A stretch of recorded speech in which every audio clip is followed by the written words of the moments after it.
এটা কার? এই রে, এই দিতে দাও। তোমার এখানে কেন আসছিলে? এই শারীরিক চাহিদা মেটানোর জন্য তো এখানে আসছিলে নাকি? হ্যাঁ, এটা কত দেন? আচ্ছা, এটা বলছিলে কেউ জানছে? হ্যাঁ, যদি না ইয়ে না থাকে তাহলে আমি বলবো না যে বইটা আপনার এখানে। আমার কথা ভুল কিনা? এই কথাটা আমি প্রথমবারই আমার কথা ভুল কিনা?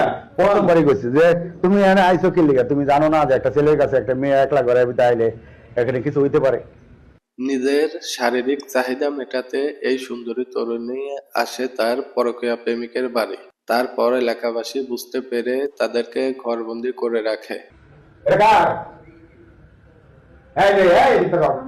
তোমার এখানে কেন আসছিলে? এই শারীরিক চাহিদা মেটানোর জন্য তো এখানে আসছিলে নাকি? হ্যাঁ, এটা কত দেন? বলো। আচ্ছা, এটা বলছিলে কেউ জানছে? হ্যাঁ, যদি না ইয়ে না থাকে তাহলে আমি বলবো না যে বইটা আপনার এখানে। আমার কথা ভুল কিনা? এই কথাটা আমি প্রথমবারই আমার কথা ভুল কিনা? প্রথমবারই কইছি যে তুমি এখানে আইছো কি লিগা? তুমি জানো না যে একটা ছেলের কাছে একটা মেয়ে একলা ঘরে ভিতরে আইলে এখানে কিছু হইতে পারে। আর বলতে পারে পাশের রুম আছে ভাই, এটা খুলছে কেউ জানছে? আমি আমার ক্যামেরায় দেখতে আমি ইকবল ভাইরে ফোন দেনি, সিধা উপরে আইছি। এই সুন্দরী তরুণী তাড়াহুড়া করে কাপড় পরতে গিয়ে তার ব্রা পরতে ভুলে যায় এবং বলে, আমি শুধু ব্রা খুলেছি, আমরা এখনো কিছু করি নাই। তাহলে তো আমরা ওগুলো বাধ্যতামূলক। দেখেন পরকীয়া প্রেমিকের সাথে হাতে নাতে ধরা পড়লো এবং যারা হাতে নাতে ধরছে তারা তাকে একটু জিজ্ঞাসাবাদ করতেছে। কথাগুলো মনোযোগ সহকারে শুনবেন আর ভিডিওটি বেশি বেশি শেয়ার করে দিবেন। দেখতে থাকুন কি হয়। আপনি কি মনে করেন আপনার বাড়ি গেলে কিছু সারা জীবন রাগ করবেন?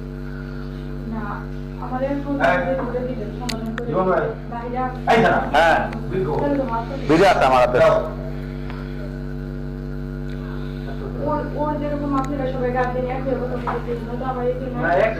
এই কথাটা তো ভুল করলেন আপনার। ওর পক্ষে কারা কথা কইছে?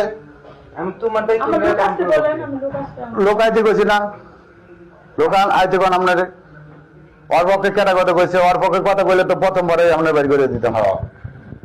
আপনি কি করছেন? হ্যাঁ, আর মুভমেন্ট কেমন বুঝি না তো। তুমি যারা করবে এর উপর কথা ম্যান ম্যান মেয়ে কি কয়? কথা মানে আছে। আর আমাদের আমার একটা কথা আছে। কত বেড়েছে? হ্যাঁ, হ্যাঁ, এটা প্রমাণ।